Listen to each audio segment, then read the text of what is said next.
Om Sthapakaya cha dharmasya sarvadharmasvarupine avatara varishtaya Ramakrishnaya te namaha.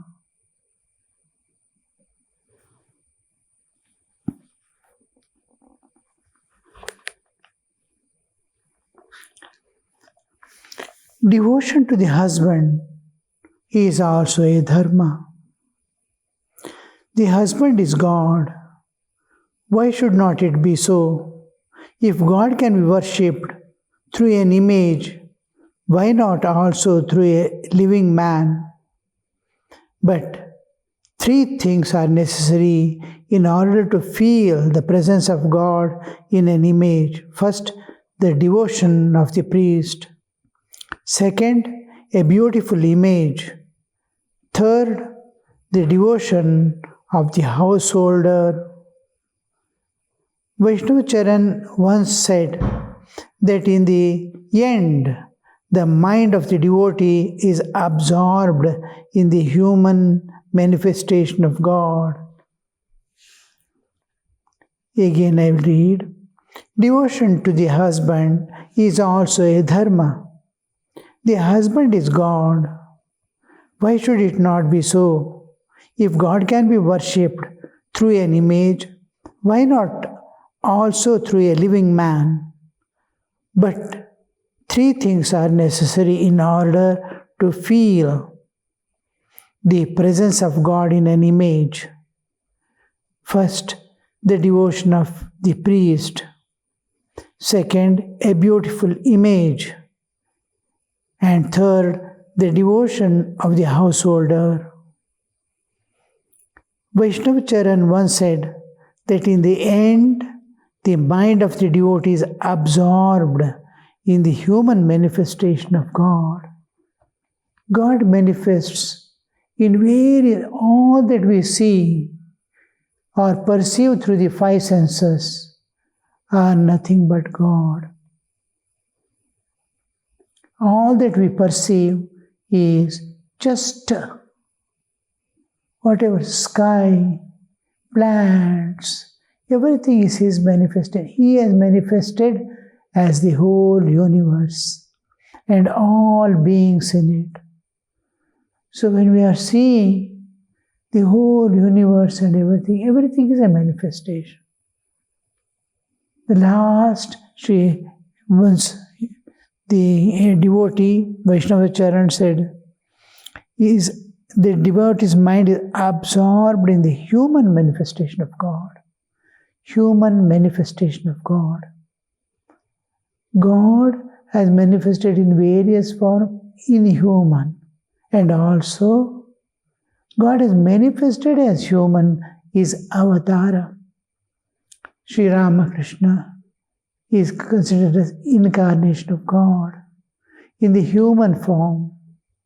Rama, Krishna, and other manifestations which have not actually taken birth, Ayonijas, like Gauri, then Shiva, Narayana, all these are given anthropomorphic pictures. Either they are symbolic representation of an entity, divine entity, or it is revelation, assuring this is in this form if you worship me, or anyone, they can reach me. Just like we hand over the cell phone number. If you ring me in this number, I will be available in this. May not be physically, but somehow you are linked, you can exchange the words. Now, in addition, we have audio-visual also. In earlier days, only sound, but we could contact. Similarly, Namasmarana is one of the links connecting to God. Dhyana is audio-visual, where I want to see God in form and talk to Him.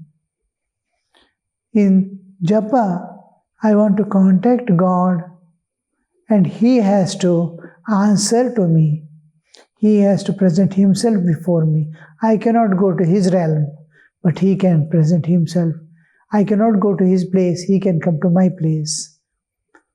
So japa is where I request God to present Himself before me. Dhyana is, I am ready to go and meet you there where you are. That is in the heart of man.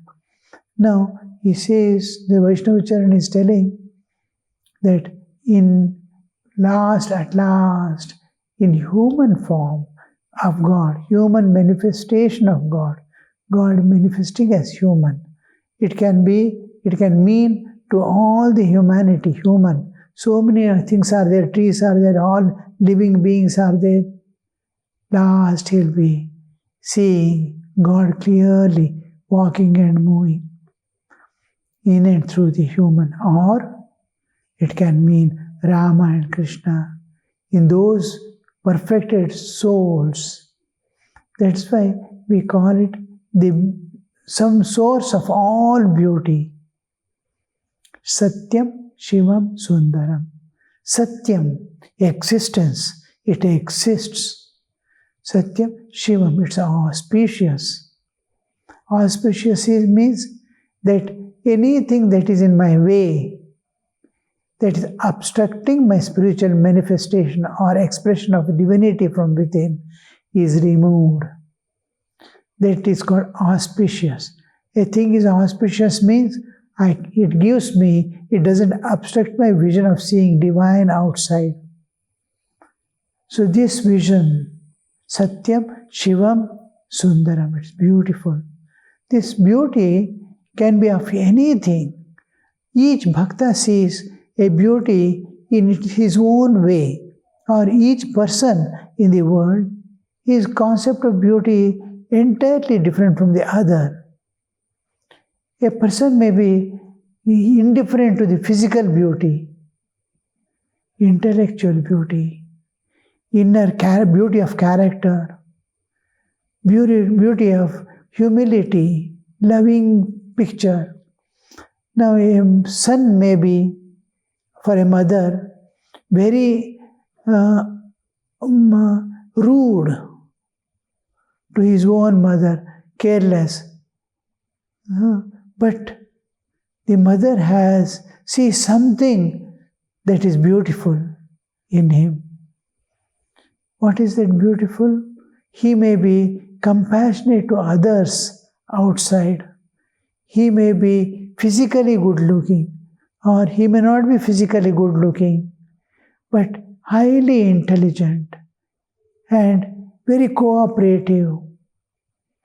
Anytime anybody calls, he is ready there. Doesn't get angry. These are all certain beauties that he never gets angry. How we love an animal, you see. We love cow. When monkeys come here, everybody is looking at it. Some wants to give, some wants to enjoy its way of playing, moving. Physically, it may not be so beautiful, but the way in which it plays, fun and all that, maybe. Dogs they keep in the house. How they love, you see. What do they see to say it is beautiful? Its way, the faith with which it lives there. It reacts to the feelings of the master. It's beautiful to think. It is beautiful to say. It is beautiful to chant. It is beautiful to taste. It can be anything that is beautiful. Beautiful means which pleases my heart. So here, beautiful, the image must be beautiful. You must be able to see something beyond the physical form. Then you'll see varieties of beauties. And whatever beauty, whoever can understand in his own way, the source is God. And God has that to present any kind of beauty anybody wants. Beautiful smell, fragrance. So, devotion to husband is also dharma. Husband is God. Why should it not be? One of the important things in Hinduism is to look upon husband as God. And husband's age will be always greater, quite greater than the other ordinary wife's age. What happens there is, it is shifting. The one day, because of husband is elderly, he will die away. Perhaps most of the times we see husband die earlier than wife.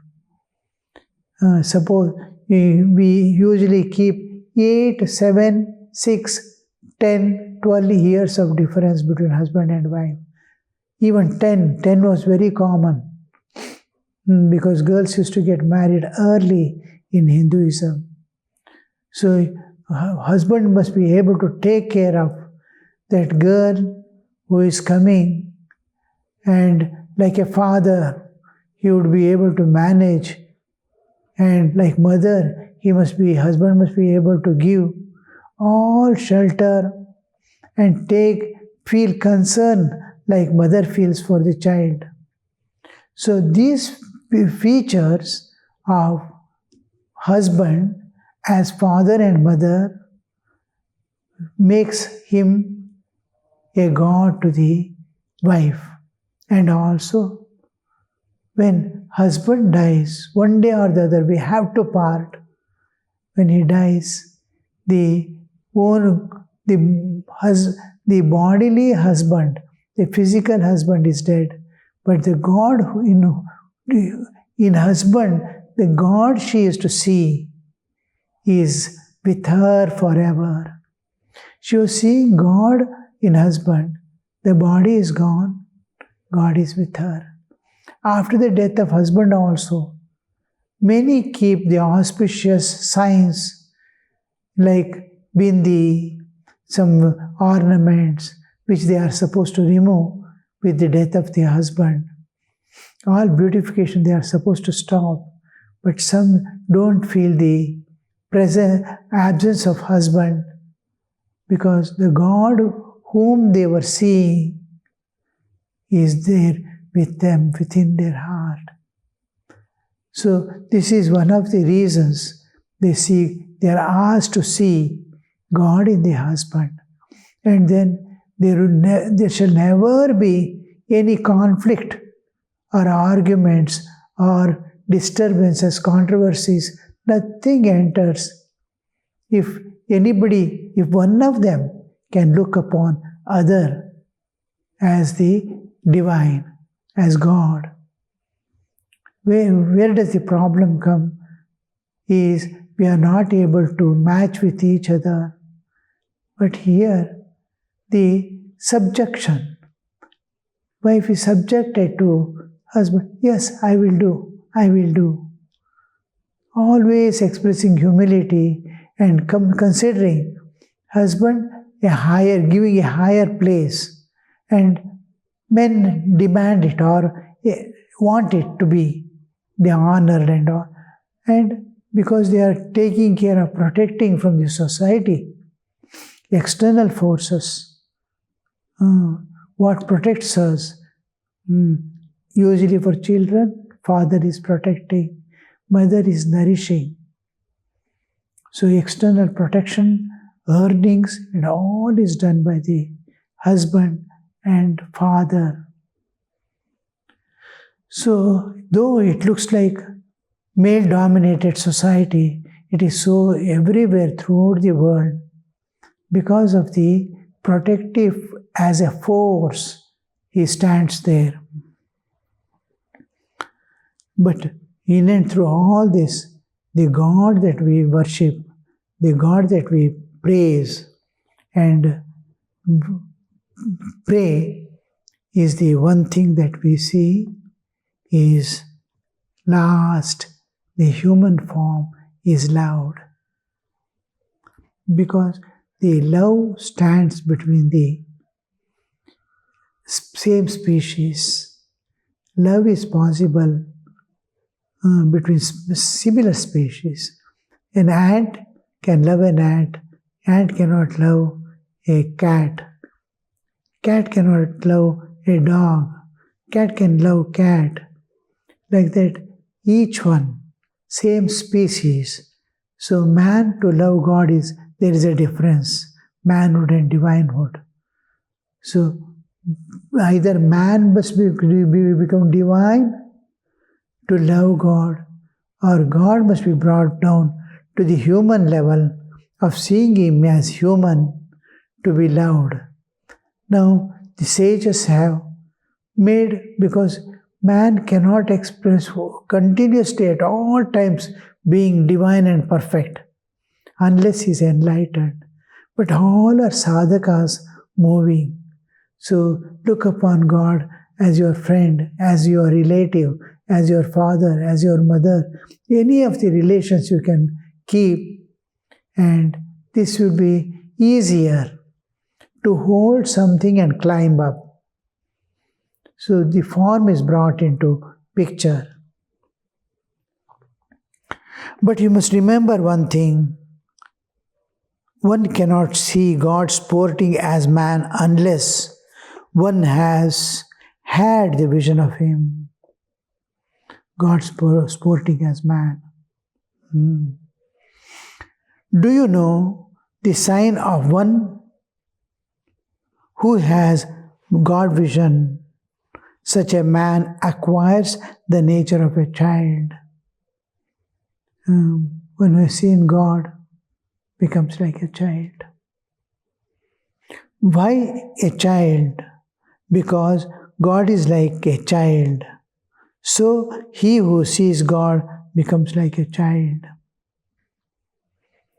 God vision is necessary. Now the question is, how can one get it? God vision is necessary. How can you get? Intense renunciation is the means. Tyaga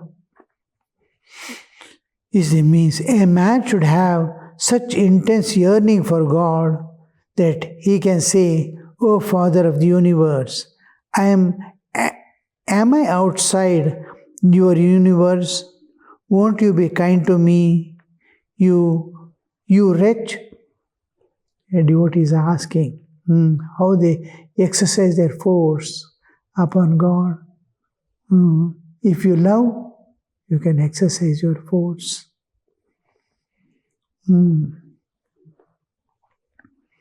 Because they are going, internally he is going to give up the whole, all enjoyments of the world, all possessions of the world, all prospects of the world, never to turn towards the world for anything. I don't want anything from this world at any time in future or now. So that renunciation, he may be amidst family, he may be amidst activities, he may be earning, but he has given himself to God as belonging to God, as the will of God. He is there in the world, but not of it. Boat can be in the river or in water. Water should not be there in the boat. Like that, he is in the world, but world is not in him. Worldliness is not there. Attachments, attractions, repelling, raga, dvesha, nothing is there in him.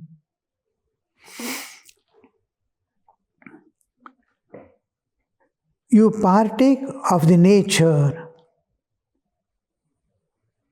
of Him on whom you meditate.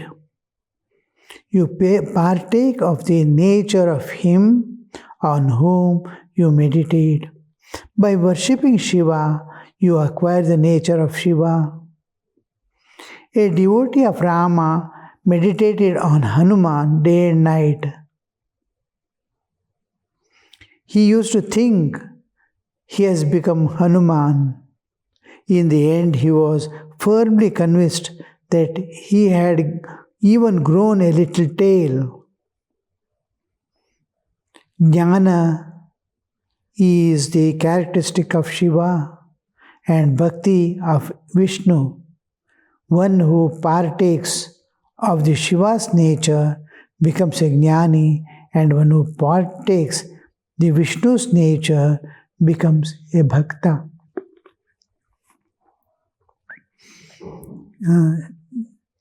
J jar ध्यान करे से तार सत्ता पाए.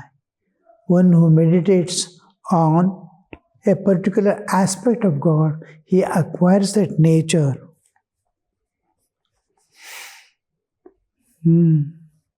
By worshipping Shiva, you acquire Shiva's nature. A devotee of Rama meditated on Hanuman day and night. He used to think he had become Hanuman. Thinking, he is acquiring that nature. In the end, he was firmly convinced that he had even grown a little tail. In the Sri Ramakrishna's his own life's experiences, he experiences this, though he is directing it or superimposing on others. One who partakes of the Shiva's nature becomes jnani, Vishnu's bhakta. When a devotee is to come first time from somewhere, yes, the Thakur Sri Ramakrishna has not seen him earlier nor known of him. But the fact that he is coming towards Sri Ramakrishna to meet Sri Ramakrishna, he would mentally offer, even before seeing him, he would mentally offer a bilva and tulsi to that person. And it so happens that the soul, independent of bodily existence, the mentally offered by Sri Ramakrishna is to accept one of them. If he accepts bilva, he belongs to the Shiva tendency of gaining jnana. The other one, if he accepts the tulasi, which is a symbol of bhakti or love of God, if he accepts that, then he is supposed to be born of Vishnu Amsha, and then he is a bhakta. He is going to acquire bhakti and jnana. If a person accepts both, if a soul accepts both, then it is of Divine Mother, which is common for all aspects of God, same Shakti. Now you see so many instruments are there which is run by the electricity. Lamp is there, fan is there, heater is there, cooling is there. All these are different manifestations of the same electricity. One electricity. Because Shakti can manifest in any way and be of anything.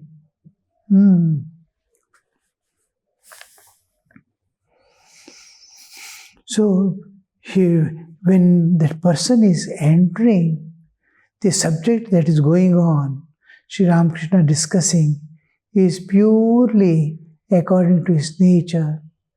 A bhakta entering, he will see bhakti is going on. When a jnani is approaching, jnana talks on jnana is taking place. So he feels so much comfortable. He thinks, this is exactly what I wanted. Because it is his subject, it is his nature, it is his path that Sri Ramakrishna is discussing. But what about Chaitanya Deva? You said, M is asking a question. But what about Chaitanya Deva? You said he had both knowledge and devotion. Master, sharply. His case is different. He was an incarnation of God. God is not limited by Vishnu Amsha, Shiva Amsha. When God takes, He is all Amshas together. When we take the different paths, before the creation comes into picture, Srishti, before the jivas can come into picture, the whole universe is about to come out. Jivas have not come.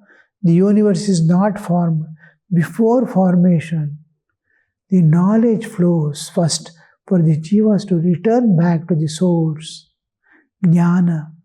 Shiva is supposed to be the one who is transcendental reality. He is in his own glory, and there is no duality of any type. Then the absolute existence is called Paramashiva. And when the creation is about to take place, there is in the Ananta Sachidananda Sagara, there is a Sankalpa Matra. Oh, the universe has to come up. I have to manifest the universe. The manifestation is yet to come. With that Sankalpa, the Chaitanya acquires a state of emanation of energy, Shakti. Now this emanation, as if you have put fire and radiations are going on all sides, it goes on continuously. The Shakti is manifesting like radiations. Shakti is getting released. It is coming out. Universe has not yet come. And this Parashakti is manifesting now. As Para-Aparashakti, yet to come, the universe is this Chaitanya from which the emanations have begun is called Sadashiva. The Sadashiva with 6 faces, 4 directions up and down, 6 faces, releases the knowledge. Knowledge goes on flowing in all directions. And each becomes a parampara. It is called Amnaya, Uttaramnaya, Purvamnaya, Dakshinamnaya, all the directions. It becomes the Amnaya. Is called the holy or sacred parampara is called Amnaya. So different. The jivas have not yet come. The Shiva has released already the knowledge to return. Now this become parampara. One parampara is Uttaramnaya, Dakshinamnaya, which is a parampara. But when we come to Sri Ramakrishna, we see Sarvamnaya. He is including all the paths to God, which has emanated from the Lord of the universe as Shiva. Om Shanti Shanti Shanti Harihi Om Tat Sat Shri Ramakrishna Arpanamastu.